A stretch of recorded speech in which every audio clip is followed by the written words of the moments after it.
అయితే ఒక భక్తుని గురించి మనం నేర్చుకుందాం. యేసు ప్రభువుల వారు భూలోకానికి వచ్చారు. ఎన్ని సంవత్సరాలు బతికారు? భూలోకం మీద ఎన్ని సంవత్సరాలు ఆయన నడిచారు? 33.5 సంవత్సరాలు ఆయన భూమండలంపై, ఈ భూమిపై ఆయన నడిచారు. కాలినడకన ఎక్కువ నడిచాడు ఆయన. ఇక్కడ వాహనాలు ఏమి లేవు కదా. నడిచి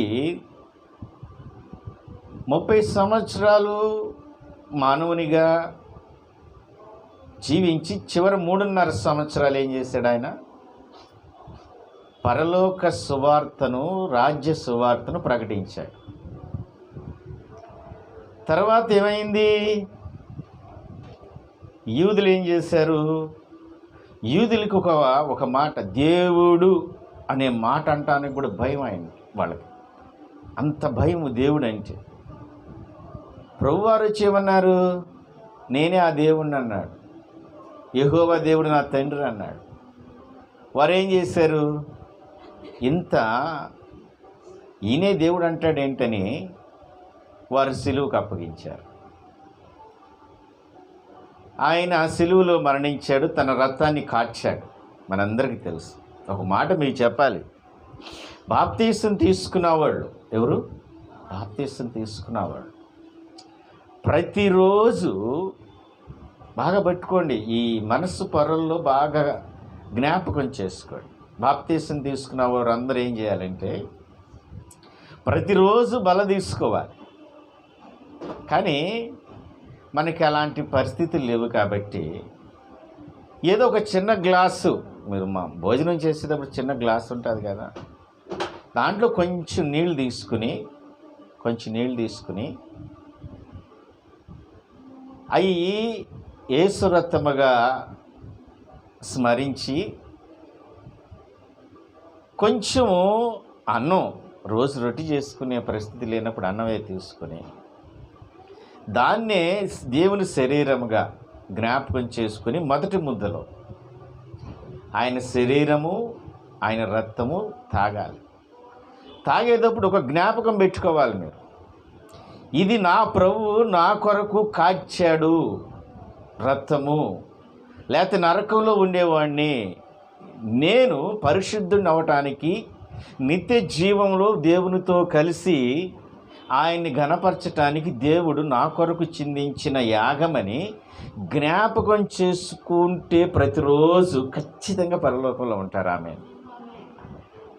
దేవునికి మరి నేను వచ్చే వరకు దీన్ని జ్ఞాపకం చేసుకోమన్నాడు. దేనిని? ఆయన రక్తం చిందించాడని, మన కొరకు మరణించాడని, మరలా 3వ రోజు తిరిగి లేచాడు ఆయన. తిరిగి లేచిన తర్వాత ఏం జరిగింది? ఈ శిష్యులు ఉన్నారు కదా, మొత్తం ఎంతమంది శిష్యులు యేసు ప్రభు వారికి? 12 మంది. ఒక ఆయన ఊరేసుకు చచ్చిపోయాడు, తెలుసుగా మీకు. ఇంకా ఉంది ఎంతమంది? 11 మంది ఉన్నారు. ఊరేసుకుని చనిపోయిన తర్వాత ఇంకా 11 మంది ఉన్నారు. అప్పుడు చాలా భయాందోళనతో ఉన్నారు శిష్యులందరూ. యేసు ప్రభు వారిని సిలువేశారు కదా. ఈ 11 మంది మేడగది మీదకి వెళ్ళారు ప్రార్థన చేసుకోవడానికి. యేసు ప్రభు వారు 3వ రోజు తిరిగి లేచి ఆ మేడగదిలోకి వచ్చాడు. వేసిన తలుపులు వేసినట్లే ఉన్నాయి, వేసిన కిటికీలు వేసినట్లే ఉన్నాయి. కానీ 11 మంది శిష్యులు లేరు. ఒక శిష్యుడు బయటికి వెళ్ళాడు. ఇంకెంతమంది ఉన్నారు అక్కడ? 10 మందే ఉన్నారు. వారి కనపడంగా వాళ్ళు చాలా భయాందోళనకు గురయ్యారు. ఏమయ్యారు? భయాందోళనకు గురైపోయి వారు మనసులో బయటపడలేదు. కానీ వాళ్ళు ఏమనుకున్నారు? ఏదో భూతమో ఏదో అనుకుని వాళ్ళు కొంచెం చెలించారు, భయపడ్డారు. ప్రభు అన్నారు, మీకు శుభం కలుగును గాక, భయపడకండి, నేనే అని చెప్పి తన గాయాలను చూపించాడు. తన చేతి గాయాలని, తన ప్రక్కలో బల్యపు పోటుని చూపించాడు. ఈ 10 మంది శిష్యులు చాలా సంతోషపడ్డారు. యేసు ప్రభు వారు మళ్ళా అదృశ్యుడైపోయాడు. ఒక కొంచెంసేపటికి ఈ 11 మందిలో 10 మంది ఉంది, ఇంకో ఆయన బయటికి వెళ్ళాడుగా. ఆయన పేరు తోమా. ఆయన పేరు ఏంటి? తోమా. ఆయన వచ్చాడు మేడగది. ఈ 10 మంది ఏం చెప్పారు? తోమా, నువ్వు ఇందాక లేవు కదా, యేసు ప్రభు వారు వచ్చారయ్యా. మేము భయపడ్డాం. చాలా సంతోషం, చాలా గొంతులు వేసుకుంటూ సంతోషంగా తోమాకు చెబుతున్నారు. తోమా నమ్మల. మీరు చూస్తే చూసుంటారు కానీ నేనేం చేయాలి? నాకు కనపడాలి ప్రభు ఏం కనపడాలి? నాకు కనిపించాలి. ఆయన గాయాలలో నేను చేయి పెట్టి చూడాలి, ఆయన బ్రళ్ళెప్పు పోటును కూడా చూడాలి, అప్పుడే నేను నమ్ముతానన్నాడు. ఇప్పుడు ఈయనకి ఏమొచ్చింది? అనుమానం వచ్చింది. నేనంటాను, మరో కోణంలో చాలామంది ఆలోచన చేస్తారు, అనుమానపు తోమ అని కూడా పేరు ఉంది, నానుడు ఉంది. నేనంటాను, బాగా ఇంకా తెలుసుకోవడానికి రుజువు కావాలి, ఇంకా దగ్గరగా ప్రభువుని చూడాలని ఆశ ఉండొచ్చు, ఆశతో ఆ మాట అయి ఉండొచ్చు. అర్థమవుతుందా మీకు? కరెక్ట్గా మళ్ళీ వారం తర్వాత ప్రభువారు వచ్చారు. ఎక్కడికి? తోమా దగ్గరికి వచ్చాడు. మొదట్లో వీళ్ళు ఎలా భయపడ్డారో ఇప్పుడు తోమా అలా భయపడ్డాడు. యేసు ప్రభువారిని చూసి ప్రభువారు వచ్చి పిలిచి, ఇదిగో తోమా, చూడు నా 2 చేతులు. యోహాను సువార్త చూడండి, యోహాను సువార్త 20వ అధ్యాయము 26 నుంచి చూద్దాం మనం. 8వ దినమైన తరువాత ఆయన శిష్యులు మరలా లోపల ఉన్నప్పుడు తోమా వారితో కూడా ఉండెను. ఇప్పుడు కరెక్ట్ వారం ముందు అలా కనపడ్డాడు ఆయన. అర్థమవుతుందా? మళ్ళీ తోమా కోసం వచ్చాడు. చదువు నాన్న. తలుపులు మూయబడి ఉండగా యేసు వచ్చి మధ్యన నిలిచి మీకు సమాధానము కలుగునుగాక అనిను. ఆ తర్వాత తోమాను చూచి, నీ వ్రేలు ఇటు చాచి నా చేతులు చూడుము, నీ చెయ్యి చాచి నా ప్రక్కలో ఉంచుము, అవిశ్వాసివి కాక విశ్వాసివై ఉండమనిను. ప్రభువారు పిలిచాడు. తమ రామ అని వెళ్ళాడు. చూడయ్యా నా చేతులు, ఇదిగో బ్రక్క పల్లిపోటు చూడమన్నాడు. అనుకోవచ్చు ప్రభువారు, ఏమనుకోవచ్చు? వీడిని నమ్మపోతే ఎంత, నేను దేవుణ్ణి కదా, నన్ను ప్రశ్నిస్తాడు వీడు. మనమైతే అట్టానంటాం, మన మనసు అది. కానీ ప్రభు మనసు గొప్ప మనసు కదా, ఆయన ప్రేమామయుడు కదా, వాత్సల్యమూర్తి. ఆయన కరిగిపోతాడు, ఆయన భక్తుడంటే కరిగిపోతాడు. అందుకని తోమా దగ్గరికి వచ్చాడు, మళ్ళా వచ్చాడు. నీకు కూడా ఏదైనా అనుమానం ఉంటే ప్రార్థించే, ప్రభా నాతో మాట్లాడు. తోమాను దర్శించిన దేవుడు రాత్రికాలం ముందు నిన్ను దర్శించునుగాక. ఆమేన్. నీకేమైనా అనుమానాలు ఉన్నాయా? ప్రభు దగ్గర నివృత్తి చేసుకో. ప్రభా నాతో మాట్లాడయ్యా. అదిగో రాజు అన్నయ్య మాట్లాడతారంట, మీరు ఆ రాజు అన్నయ్య దగ్గరికి వస్తారంట అని చెబుతున్నాడు. మరి నాకు అనుమానమే ఉంది. తోమా లాంటి అనుమానం నాకు కూడా ఉంది కదా, నాతో మాట్లాడవేంటి అని ఆయన అడుగు. తోమా దగ్గరికి వచ్చిన ప్రభు ఆయన నిన్న నేడు నిరంతరం ఏకరీతిగా ఉన్న గొప్ప దేవుడు. ఆమేన్. ఆయన ఎప్పుడు భక్తుని చూడాలనే ఆశ. తోమా దగ్గరికి వస్తే తోమా అప్పటి వరకు అవిశ్వాసంలో ఉన్నాడు. మీరు బాగా ఆలోచన చేస్తే అసలు మొట్టమొదటిగా తోమా ఎంత విశ్వాసో, రాను రాను రాను రాను ఆయనలో కొంచెం అనుమానం వచ్చి, ఇప్పుడు ఎంపటే ప్రభువారిని ఈ ప్రభువారు అడిగిన తర్వాత 28వ వచనం ఏమంటాడు? అందుకు తోమా ఆయనతో, నా ప్రభువా నా దేవా అన్నాడు. ఇది ఇక్కడ మాట మనకు పరిశుద్ధ గ్రంథంలో రాశారు, కానీ అక్కడున్న వాతావరణాన్ని, అక్కడున్న ప్రదేశాన్ని, అక్కడున్న స్థితిగతులను మనం పరిశీలిస్తే ఆ రోజుల్లో రాజును మాత్రమే ప్రభు అనాలి. ఆ రోజుల్లో రాజులు ఉన్నారు కదా, ఆ రాజులు మాత్రమే ప్రభు అనాలి. ఎవరైనా ప్రభు అన్నారంటే ఆడి చిరుక్షేదన చేసేస్తారు. కానీ ప్రభువారు మాట్లాడంగానే ఇప్పుడు ఏమన్నాడు ఈయన తోమా? నా ప్రభువా అన్నాడు. అంటే ప్రాణాలను కూడా తెగించేసాడు ఆయన. అర్థమవుతుందని చెప్పిన మాట. బాయ్, మీరు దేవుని మందిరానికి వెళ్తున్నారు, వచ్చే నెల నుంచి మీకు రేషన్ రాదంటే, పెన్షన్ రాదంటే, ప్రాణాల దాకా ఎక్కడికి వెళ్ళాము సార్? ఈ చిన్న చిన్న నాటి దగ్గర ఆగిపోతాం మేము. ఏం చేయాలి మనం? కానీ తోమా నా ప్రభువా అన్నాడు. అంత స్థిరత్వాన్ని పొందాడు.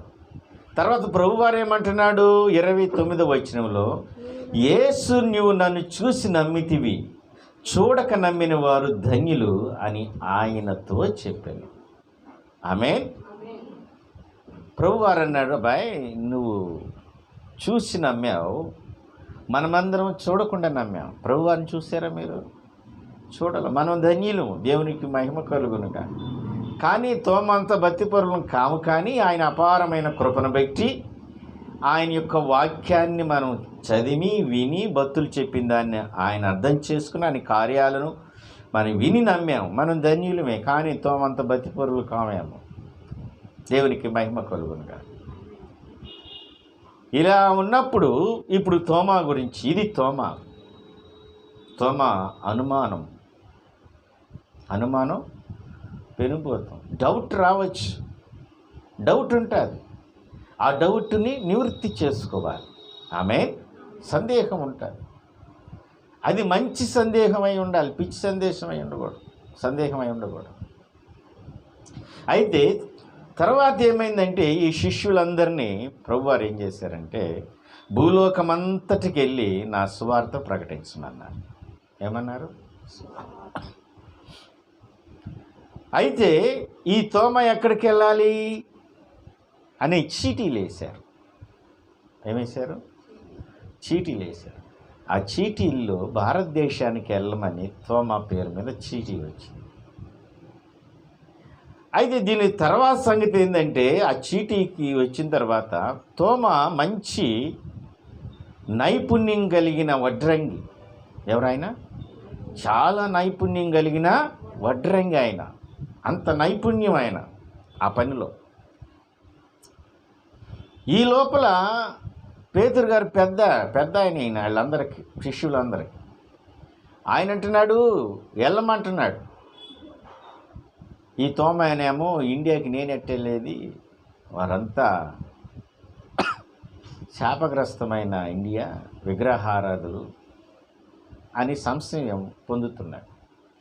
ఈ లోపల భారతదేశంలో ఈ చరిత్ర ఎప్పుడు నుంచి చెబుతున్నా నేను? క్రీస్తు శకము ఎప్పుడు 51-30 మధ్యలో చెబుతున్నా.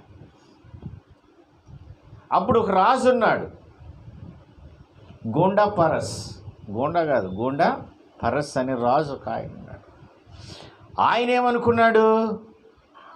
ఒక మంచి కట్టడం కట్టాలనుకున్నాడు. ఏ కట్టడం? మంచి కట్టడం, ఆకాశానికి అంటే కట్టడం కట్టాలనుకున్నాడు. అంటే వాళ్ళ దేవాలయం కట్టాలనుకున్నాడు. మరి దేవాలయం కట్టాలంటే అప్పుడు చెక్కతోనే ఎక్కువ పనులు ఉండేవి. మీరు గమనిస్తే చాలా గొప్పవన్నీ ఎలా కట్టేవాళ్ళు? చెక్క భవంతులు ఉండేవి. బంగాళ పెంకేసి పైకి వెళ్ళిపోతా ఉండే. ఎవరింత నైపుణ్యంగా వడ్రంగి ఎవరు అని పాలస్తీనాలో ఉంటారు అని ఇక్కడున్న ఆ రాజు కింద ఉన్న పనివారిని పంపించాడు. తోమ ఏం చేస్తున్నాడు? ఆ చెట్టు కింద వడ్రంగి పని చేస్తున్నాడు. వాళ్ళు చూసి, అబ్బాయి రాజు, మేము ఇండియా నుంచి, హిందూ దేశం నుంచి వచ్చాం, మాకు మంచి నైపుణ్యం కలిగిన వడ్రంగి పని కావాలి, మీరు మాకుతో రావాలంటే ఈయనేమన్నాడు? మా పేతురు అన్న చెబితే కానీ నేను రానన్నాడు. పేతురు దేనికోసం చూస్తున్నాడు? ఎప్పుడు పంపించాలని చూస్తున్నాడు. గబగబా ఆయన్ని పిలిపించి ప్రార్థన చేసి నువ్వు వెళ్ళమన్నాడు. ఎవరిని? తోమాని. ఇప్పుడు తోమ దేనికి వచ్చాడు? గోండా పరస్ అనే రాజు కట్టడానికి వచ్చాడు వడ్రంగి పని నిమిత్తం.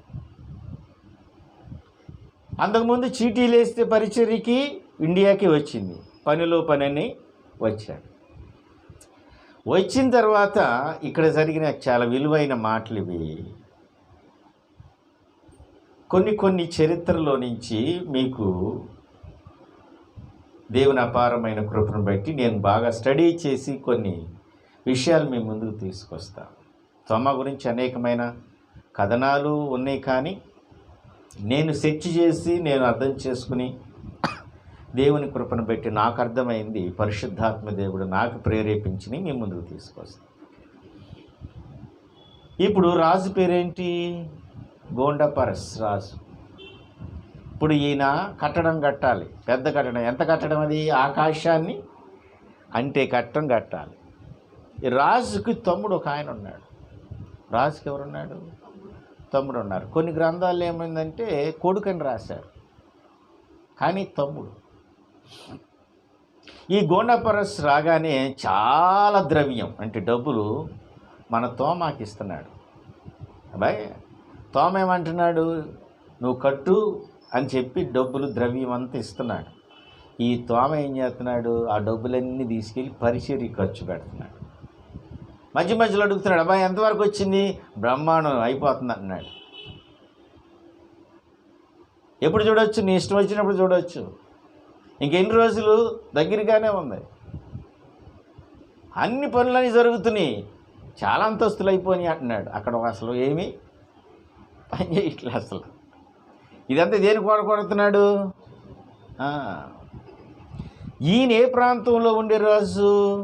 ఇప్పుడు మన సౌత్ ఇండియా అంటాం కదా, అంటే ఇటు కర్ణాటక, కర్ణాటక, తమిళనాడు, కేరళ, ఎంత మన ఇండియా, మన ఏపీ కూడా ఇటు సౌత్ కింద వచ్చింది. అక్కడ కొన్ని ఊళ్ళు ఉన్నాయి. ఆ ఊళ్ళ పేర్లు కూడా మీకు నేను చెప్తాను. చిన్న ఊళ్ళు ఉన్నాయి. ఆ ఊళ్ళ పేరు ఏంటంటే మనం చూస్తే చాలా ఊళ్ళు ఉన్నాయి అక్కడ. మైలాపురం అనే ఊరు ఒకటి ఉంది, మల్బార్ అనే ఒక ఊరు ఉంది, కొండూరు అని ఒకటి ఉంది, చిన్న మళ్ళీర్ కొండ అని ఒకటి ఉంది. ఇవన్నీ ఆనాడు పట్టణాలు కాదు, చిన్న గ్రామాలవి, చిన్న గ్రామాలు.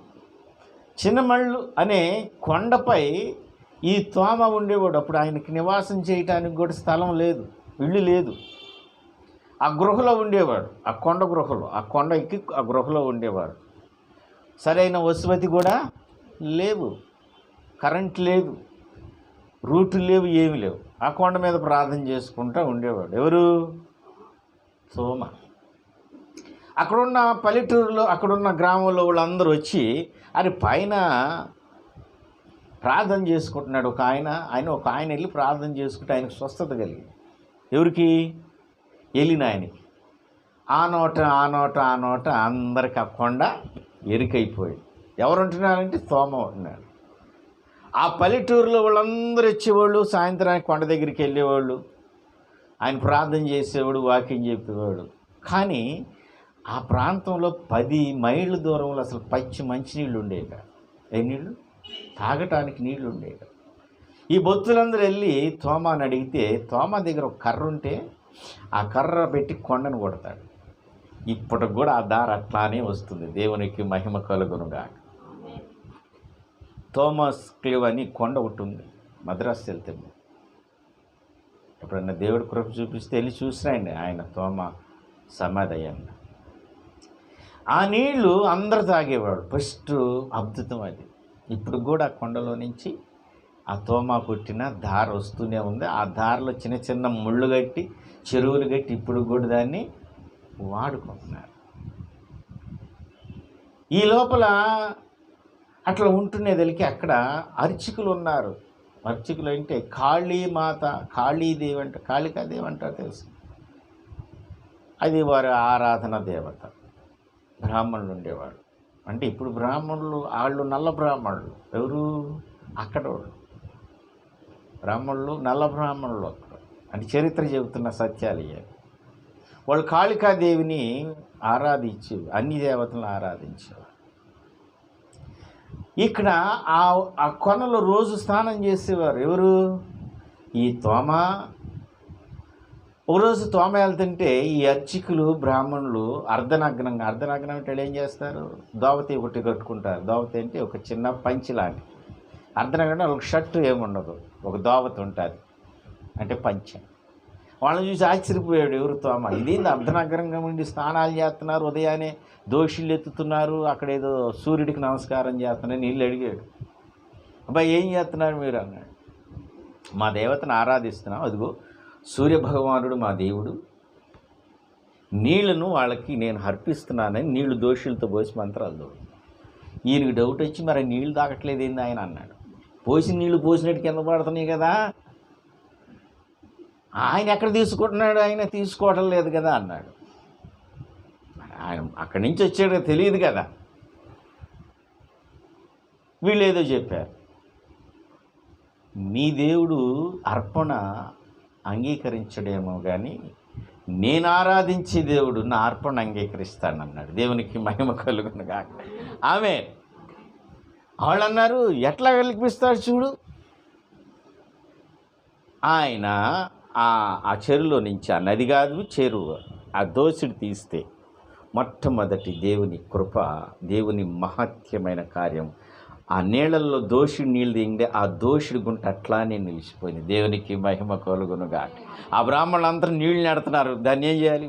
అసలు ఆ నీళ్ళల్లో దోషుడు పెట్టి నీళ్లు తీస్తే ఏమైంది?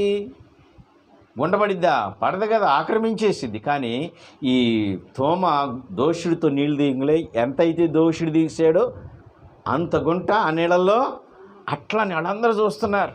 దేవునికి మహిమ కలుగునుగా. ఆమేన్. ఆ నీళ్ళు ఇచ్చి దేవునికి ఇలా పైకి ఈశ్రేంగులైంది. అవి ఎట్లా ఎవరికి తెలియదు. అది చూస్తున్న ఈ బ్రాహ్మణులు అందరూ కలిసి అక్కడికక్కడనే జీవం గల దేవుణ్ణి ఆరాధించడం నమ్ముకున్నాడు. దేవునికి మహిమ కలుగునుగా. ఇలా జరుగుతున్నప్పుడు ఈ ప్రాంతం అంతా అందరికి అర్థమైంది, ఎవరు తోమ అంటాయా, అందరిని మార్చేస్తున్నాడు ఆయన. ఈ కొండలో ఏముండేవాడు, చిన్న గది ఆయనకి కొండపైన. ఆ కొండ దగ్గరికి వచ్చిన వాళ్ళందరికీ ప్రార్థన నేర్పించటం, పాటలు పాడిపించటం, పాటలు నేర్పించటం. ఇప్పుడు నీకు పాట నేర్పించాగా, అట్లా పాత పాటలు, ఆయన కట్టిన పాటలు, వాక్యం చెప్పటం, వారందరికీ నిత్య జీవం గురించి చెప్పటం, పాపాలు ఒప్పుకోమని చెప్పటం, పరిశుద్ధులు కావటం అని చెప్పటం, మనం పాపులని ఆ నామంలోనే రక్షణ ఉందని వాళ్ళందరికీ మారుస్తూ ఎన్నో కార్యాలు జరుగుతాయి. ఇది బాగానే ఉంది. ఇప్పుడు రాజు కట్టడం కడటానికి వచ్చి ఏం చేస్తుంది అంతేంది, ఇది చేస్తున్నాడు. చేస్తున్న వాళ్ళకి రాజు ఆయన కింద వాళ్ళు పంపించాడే, నా మందిరం ఎంతవరకు కట్టేవని. అయిపోయి వచ్చింది అంటున్నాడు ఈయన. అసలు మొదలై పెట్టల. ఏమంటున్నాడు, గుండ పరస్సు పంపించాడు. ఏది నాకు కట్టాడు. రండి రాజు అన్నాడు, మీరు నేను చూస్తానికి వస్తాను అన్నాడు. రండి సార్, ఎప్పుడు వస్తారు మీరు, తొందరగా వచ్చేయమన్నాడు. ఓ రోజు తేదీ నిర్ణయించారు. ఏం చేశారు, తేదీ నిర్ణయించి బయలుదేరి వస్తున్నాడు. తోమా వెళ్దాం, ఎక్కడ, పద, సముద్ర తీరం బయట నడుచుకుంటూ వెళ్తున్నారు. కడితేనా కదా అలా తీసుకుంటూ వెళ్ళేదానికి. ఈ మధ్యలో ఏం జరిగిందంటే, ఈ గూండా పరస్ తమ్ముడు చనిపోతాడు.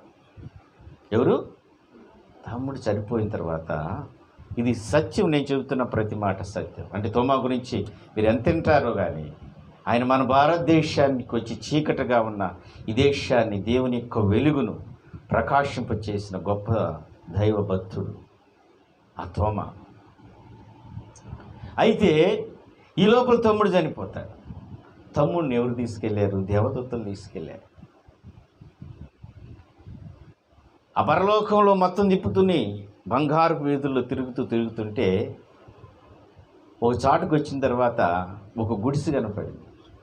ఈ గుడిసె ఎవరిదంటే నీదే అన్నారు దేవదూత. ఈ గుడిసె నాదే. మరి పక్కనే ఎంత బిల్డింగ్ కడుతున్నారు, ఎంత ఆకాశాన్ని అంటే ఎంత పెద్ద భవంతుందంటే, వాళ్ళు అన్నారు, మీ అన్నయ్య కొరకు తోమ కడుతున్న ఈ పెద్ద ఆకాశపు భవనం అన్నారు. దేవునికి మహిమ కలుగును గాక.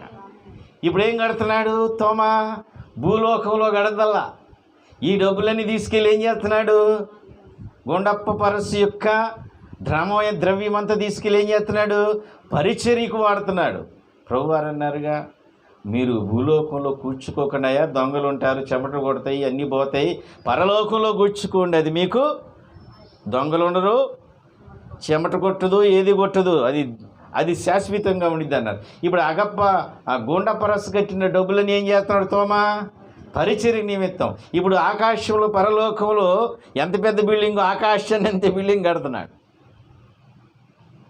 దేవదూతలనే సరే నువ్వు వెళ్ళు అని చెప్పాడు. ఇప్పుడు ఈ తమ్ముడు కిందకు వచ్చేసాడు. అర్థమవుతుందా? అంటే మళ్ళీ బ్రతికాడు అన్నమాట. చాలామంది మీరు భక్తులు మాట్లాడితే పరలోకానికి వెళ్ళి తిరిగి వచ్చిన వాళ్ళు చాలామంది ఉన్నారు. చాలా సాక్ష్యాలు ఉంటాయి. దేవునికి మహిమ కలుగును గాక. ఆమేన్. దేవునికి మహిమ కలుగును గాక. ఆమేన్. అయితే ఈ గూండా పరస్సు తోమాన్ని తీసుకుని నడుచుకుంటూ వెళ్తుంటే ఎక్కడ చూసినా ఏ బిల్డింగ్ కనపడింది, ఏముంటుంది గోపురం. నేను గడితేగా కడతంది, ఎక్కడ పరిచర్య కదా. తీసుకెళ్ళి అక్కడ చూపిస్తున్నాడు, ఇదిగో పెద్ద బిల్డింగ్ అని ఆకాశం వైపు చూసి.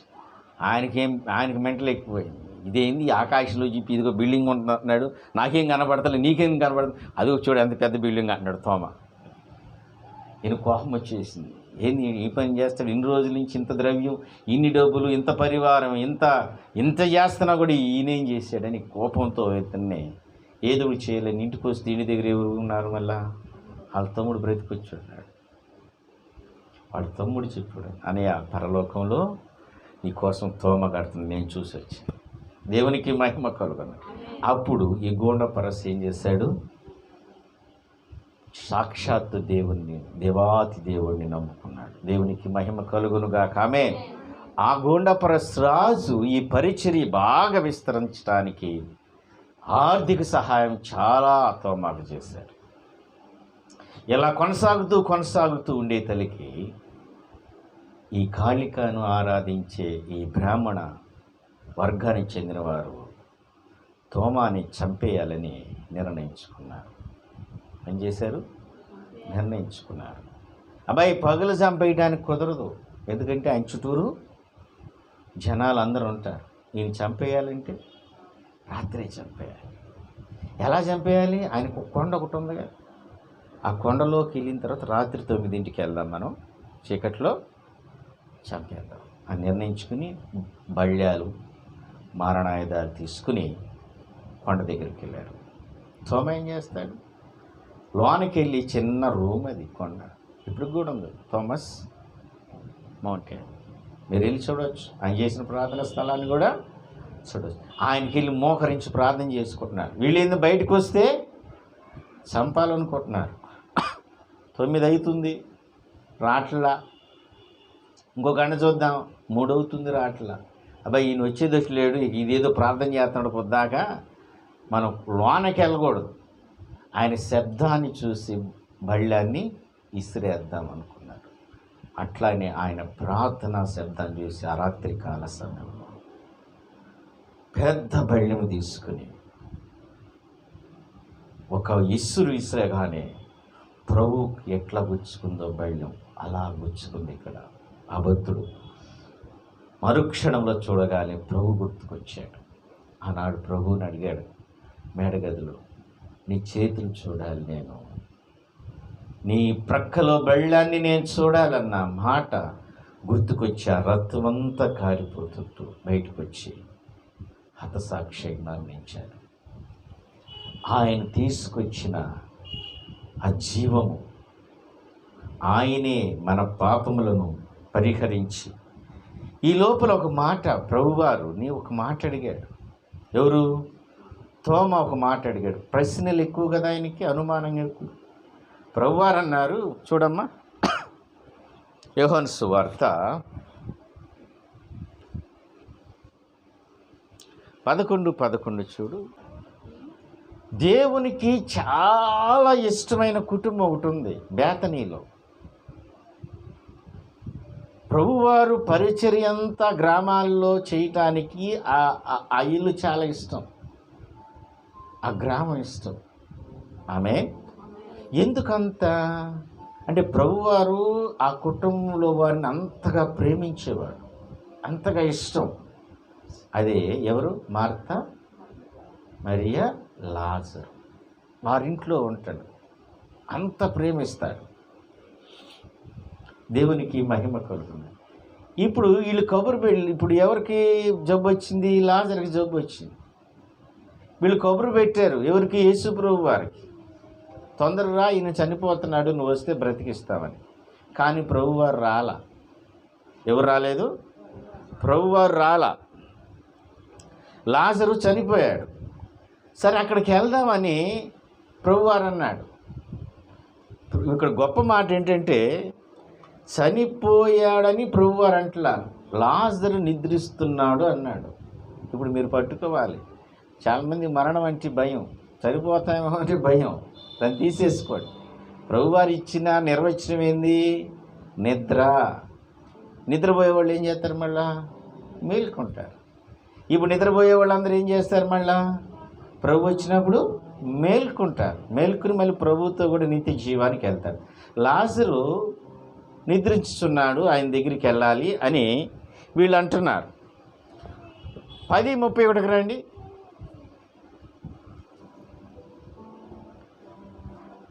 యూదులు ఆయన కొట్టవలెనని మరలా రాళ్ళు చేత పట్టుకొనగా. చాలు.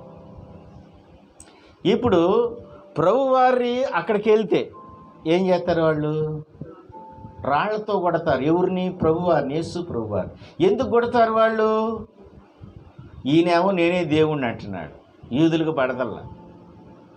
అప్పుడు ఇక్కడున్న శిష్యులందరూ ఏమన్నారంటే, అక్కడికి వెళ్తే మనల్ని కొడతారయ్యా, చంపుతారు అంటే. వాళ్ళు ఎవరున్నారు? తోమ ఉన్నాడు. తోమ ఏమంటున్నాడు? మనం వెళదామంటున్నాడు. తోమ ఏమంటున్నాడు? మనము వెళదామంటున్నాడు. దేవునికి మహిమ కలుగును గాక. ఆమేన్. దేవుని కొరకు మనం చనిపోవాల్సిందే కదా అని తోమ అంటున్నాడు. ఇక్కడ మనం నేర్చుకోవాల్సిన మర్మం ఏంటంటే, క్రైస్తవ జీవితంలోకి వచ్చిన తర్వాత అవమానాలు వస్తాయి, నిందలు వస్తాయి. మీరు బాగా పట్టుకోండి దేవుని వాక్యాన్ని. ఒక మాట చెప్పాలి ఇక్కడ. ఈ మధ్య వార్తల్లో చూసాం మనం, ఆఫ్ఘనిస్తాన్ మొన్నటిదాకా అమెరికా దళాలు ఏం చేశాయి? కంట్రోల్ చేశాయి. తర్వాత ఇప్పుడు అమెరికా వాళ్ళు కొత్త ప్రెసిడెంట్ వచ్చి వెనక్కు పిలిపించేసాడు సైన్యాన్ని అంతా. ఇప్పుడు వాళ్ళు దేంట్లోకి వెళ్ళారు? తాలిబాన్ల చేతిలోకి వెళ్ళింది. తాలిబాన్లు ఏం చేస్తున్నారు? వీళ్ళంతా వాళ్ళేంది, మహమ్మదీ ప్రవక్త అదే రాజ్యం రావాలని వాళ్ళు కరుడుగట్టిన మతం మొదలు. ఒక 10 రోజుల క్రితం ఇప్పుడు 400 మంది క్రైస్తవులని తెలిసిన తర్వాత బయటికి లాక్కొచ్చి పీకలను కోసేశారు, క్రైస్తవులని తెలిస్తే. ఇప్పుడు తోమ కూడా ఏమంటున్నాడు? వాళ్ళు రాళ్ళతో వచ్చిన మనం వెళ్దాం పద అంటున్నాడు. మరి అలాంటి ధైర్యం మీకుందా దేవుని కొరకు? ఇప్పుడు తోమాకి ఏమేమి ఉన్నాయో తెలుసా? ధైర్యం ఉంది, సాహసం ఉంది, విశ్వాసం ఉంది, పట్టుదల ఉంది, భక్తి ఉంది. మనం నేర్చుకోవాల్సిన మాట. ఆయనకి ఏదైనా డౌట్ వస్తే ఖచ్చితంగా ప్రభువుని అడుగుతాడు, ఏందయ్యా డౌట్ అని. ప్రభువారు అన్నారు, అబ్బాయి నాకు అనేక నివాస స్థలాలు ఉన్నాయి, నేను వెళ్తున్నాను, మళ్ళీ ఆ స్థలాలు సిద్ధపరిచి వస్తానంటే తోమ అడుగుతున్నాను, ఎక్కడికి వెళ్తున్నాను అంటున్నాడు. ఆయన ఆ రోజు వేసిన ప్రశ్న ఈరోజు మానవాళ్ళందరికీ మార్గమైంది. యేసు ప్రభు గారు మనకు అందరికీ తెలిసిన దేవుని వాక్యం అక్కడ రాసింది చూడండి. యోహాను సువార్త 14:6, నేనే మార్గమును, నేనే సత్యమును, నేనే జీవను, నా ద్వారా తప్ప ఎవరు తండ్రి వద్దకు రాడు.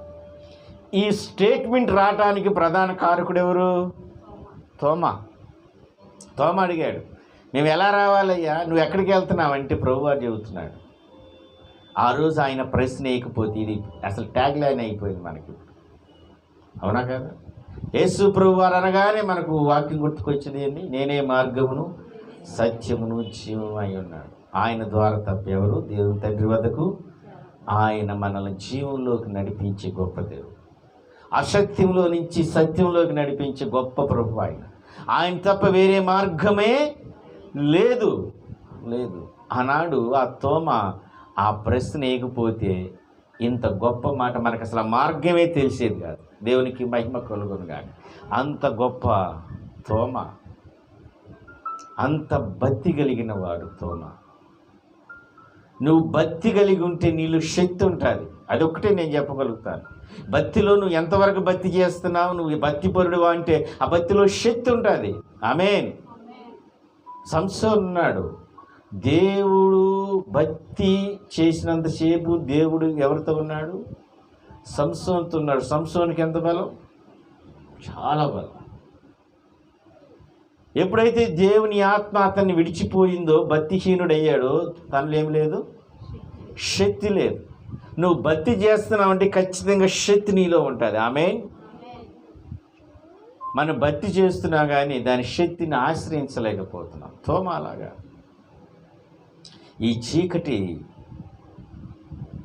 దేశానికి, ఈ శాపగ్రస్తమైన దేశానికి, ఈ విగ్రహారాధకులైన దేశానికి, అన్యులైన మనలను యేసు ప్రభువు వారు విడిచిపెట్టలేదు. మనకు అనుమానాలు ఎక్కువ. అనుమానాన్ని నివృత్తి చేసి స్థిరత్వం తెలిసి దృఢత్వంతో మళ్ళా తోమానే విశ్వాసులు స్థిరపరిచిక తీసుకొచ్చాడు. చివరి మాట, ఆఖరి మాట. తోమాకి అవిశ్వాసం ఎక్కువ. తర్వాత ఆయన దేవుడు దర్శించిన తర్వాత, నా దేవా నా ప్రభువా అన్నాడు. ఆమె నీకు కూడా విశ్వాసంలో అవిశ్వాసం అంటే ఈరోజు ప్రభువారిని అడుగు. తోమా లాంటి స్థిరమైన విశ్వాసం నాకు దయచేయి ప్రభువా. విశ్వాసం అంటే ఏంటి? హెబ్రీయులకు రాసిన గ్రంథం 11:11లోను 11:1 ఉంటారు. నిరీక్షించబడిన వాటి యొక్క నిజస్వరూపం, అది కంటికి కనిపించదు. విశ్వాసం అనేది నిరీక్షింపబడిన వాటి యొక్క నిజస్వరూపం. ఆమేన్. ఈ స్టేట్మెంట్ మీకు అర్థం చెప్పి నేను దేవుని వాక్యాన్ని ముగిస్తాను. మీ ముందుకు ఒక కోడిగుడ్డు తెచ్చాను. మీ అందరి కోడిగుడ్డు చూపిస్తున్నా. అబ్బాయి దీంట్లో పిల్ల ఉందని. కంటికి కనపడిందా పిల్ల? పిల్ల ఎట్టుందా అంకులు? లేదు అన్న, పగలగొట్టి వేసుకుంటే ఆమ్లెట్ అయ్యింది. దాంట్లో పిల్ల ఎక్కడుంది? కంటికి కనిపిస్తుందా? కనిపించట్లేదు. కానీ దాంట్లో పిల్ల ఉందా లేదా? పిల్ల ఉందా లేదా? ఉంది. విశ్వాసం ఉందా? నమ్ముతున్నావా? కానీ కంటికి కనిపిస్తుందా? కంటికి కనిపించట్లేదు. విశ్వాసం అనేది ఏంటి? కంటికి కనిపించిన దాని యొక్క నిజస్వరూపము. దీన్ని 21 రోజు బాగా జాగ్రత్తగా పొదిగిస్తే ఏమైంది? పిల్లయి. మా అమ్మమ్మ అనేది వరే ఓర్చుకుంటే గుడ్డు సట్టిడి కూర ఇద్దరు అని. ఏమైంది? ఓర్చుకోవాలి. ఓర్చుకుంటే గుడ్డు సట్టిడి కూర. ఎట్లయింది? దాన్ని 21 రోజు పొదిగించాలి. ఒక పిల్ల అయింది. 6 నెలలు జాగ్రత్తగా పెంచుకోవాలి. అరకోడి పెట్ట అయింది, 1/2 కేజీ అయింది, లేదా 1 కేజీ అయింది. దాన్ని కోసుకుని కూర వండుకుంటే సట్టిడు కూర అయింది. మీకు అర్థం అవడానికి అది చెబుతున్నాను. విశ్వాసం అనేది మన కంటికి కనిపించదు, కానీ దాని యొక్క నిజస్వరూపమే అది. మీరు విశ్వసిస్తున్నారా? గొప్ప దేవుడు ఆయన, నమ్మదగిన దేవుడు, మాట్లాడే దేవుడు, జీవం కలిగిన దేవుడు, అన్ని నామముల కన్నా పైనామం ఆయన. ఆకాశములో పైనామం ఇవ్వబడింది, భూమి మీద పైనామం ఇవ్వబడింది, ఆ పాతాళంలో కూడా పైనామం ఇవ్వబడింది. ఆయన చేయు ప్రతి కార్యములను విశ్వాసము కలిగి, నా భర్త మారతాడు, నేను చూస్తున్నాను. ఇప్పుడు చూసినట్టు కోడిలో గుడ్డులో పిల్లను చూసినట్టు అవిశ్వాసపు నేత్రాలు నువ్వు చూడగలగాలి. ఆమేన్, ఆమేన్, ఆమేన్. అది విశ్వాసం. ఆ తోమ అవిశ్వాసముతో వచ్చాడు. ఎక్కడి నుంచి వచ్చాడు ఆయన? ఇజ్రాయెల్ దేశం నుంచి వచ్చి, తెలియని ఆయనకి ఒక మాట చెప్పిన, ఆయన బళ్ళెం పొడిచినప్పుడు ఆయన హక్కును చేర్చుకునే వాళ్ళు ఉన్నారా? బంధువులు ఉన్నారా? పరామర్శించేవారు ఉన్నారా? సమాధి చేయటానికి ఎవరైనా ఉన్నారా? సమాధి చేయడానికి, పెట్టి తయారు చేయడానికి ఎవరైనా ఉన్నారా? ఏడ్చేవారు ఎవరైనా ఉన్నారా? అంత గొప్ప తోమ భారతదేశాన్ని అన్ని రాష్ట్రాలకి సువార్తను తీసుకెళ్ళాడు. అన్ని పట్టణాలకి సువార్త తీసుకొచ్చాడు. అన్ని జిల్లాలకి సువార్త వెళ్ళిపోయి ఈరోజు ఈ మందిరంలో కూర్చున్న మనకు కూడా ఆ గొప్ప అబద్ధుడైన తోమ చేసిన త్యాగం వల్లే మనం ఇక్కడ కూర్చున్నాం. ఆ దేవుణ్ణి తెలుసుకున్నాం. దేవుని బిడ్డ ఎక్కడినో నుంచి వచ్చి అంత సువార్తను చేసిన ఆయన నీ పక్కింట్లోకి సువార్తను పంపిస్తున్నావా? ఈ సువార్తను మీ స్నేహితులకి పంచిపెడుతున్నావా? ఈ సువార్తను మీ పక్క వీధిలోకి తీసుకెళ్తున్నావా? పక్క వీధి దాకా మీ పక్కింటికి తీసుకెళ్తున్నావా? ప్రభువారు చూస్తాడు. నా బిడ్డ, నువ్వు తెలిసిన తర్వాత ఆ హృదయం మండిద్ది. ఎవరైనా ఊరిని కూర్చుంటే నువ్వు వెళ్ళి అడుగుతావు, ఎందుకమ్మా కూర్చున్నావు? రా దేవుని సన్నిధికి, నేను అనుభవిస్తున్నా ఆనందాన్ని అనిపిస్తున్నా, నీ సమస్యలని తీర్చే గొప్ప దేవుడు. నీకు సమస్తమైన ప్రతి కీడులో నుంచి ఆయన నీ దుఃఖాన్ని నాట్యం చేసి గొప్ప దేవుడని నువ్వు ఊరిని కూర్చోవు, వెళ్ళి ప్రకటించి తీసుకొస్తావు. అలాంటి ఆత్మ నీకు ఇవ్వలేదా? తోమ ఇక్కడి నుంచే వచ్చి ఇన్ని మనం ఇక్కడ ఆయన్ని ఆరాధించగలిగి, ఆయన్ని తెలుసుకుని, ఆయన మార్గం, ఆయన జీవనం తెలుసుకుని, ఆయన మనం ఎలా తెలుసుకున్నాం? ఆ తోమ ద్వారా. కనుక దేవుని బిడ్డ, ఆ విశ్వాసం అనేది నీకు లోన ఉన్నప్పుడు, అది మండుతున్నప్పుడు నువ్వు ఖాళీగా ఉండవు. ఈరోజు ఎంతమందికి సువార్త చెప్పావు? అన్వేష్, ఒకరికన్నా చెప్పావా దేవుని గురించి? చెప్పాలి. వారంలో 2-3కైనా సువార్త చెప్పాలి. ప్రభువారు అక్కడికి వెళ్ళినప్పుడు దాన్ని చూసి సంతోషిస్తాడు. నువ్వు ఎంత ప్రార్థన చేసినా, నువ్వు ఎంతమందిని నలిగిపోతున్న ఆత్మల కొరకు, నశించిపోతున్న ఆత్మల కొరకు నీ భారం ఎంతో ప్రభువు చూస్తున్నాడు. అందుకే నిన్ను నన్ను పిలిచాడు. ఎవరు తెలుసా తోమా? మంచి నేలలో పడిన శ్రేష్టమైన విత్తనం. ఆమేన్, ఆమేన్. నువ్వు కూడా ప్రార్థన చేసుకో, తలంచుకో, ప్రార్థన చేయి. ప్రభువా, నాలో విశ్వాసం ఉందేమో, నాలో అనేకమైన సందేహాలు ఉన్నాయేమో. ఆనాడు తోమాతో మాట్లాడావు తండ్రి. తోమా కొరకు మరలా వచ్చావు. నీ గాయాలను, నీ ప్రక్కలో బెళ్ళన్ని పొడిచిన గాయాలను చూపించావు. ఆ విశ్వాసపు ప్రభువా నేత్రాలనన్నిటినీ తీసివేసి విశ్వాసపు నేత్రాలను దయచేసావయ్యా. స్థిరత్వాన్ని ఇచ్చావు. మా భారతదేశాన్ని ప్రభు, మమ్ములను ప్రభు నిత్య జీవానికి నడిపించే గొప్ప భక్తులను మా కొరకు ఒక సాధనముగా పంపించారయ్యా. నీకు స్తోత్రము తండ్రి. తోమా లాంటి ప్రభు పరిచర్యను ప్రభు మేము కూడా కొనసాగించే కృప దయచేయండి ప్రభు.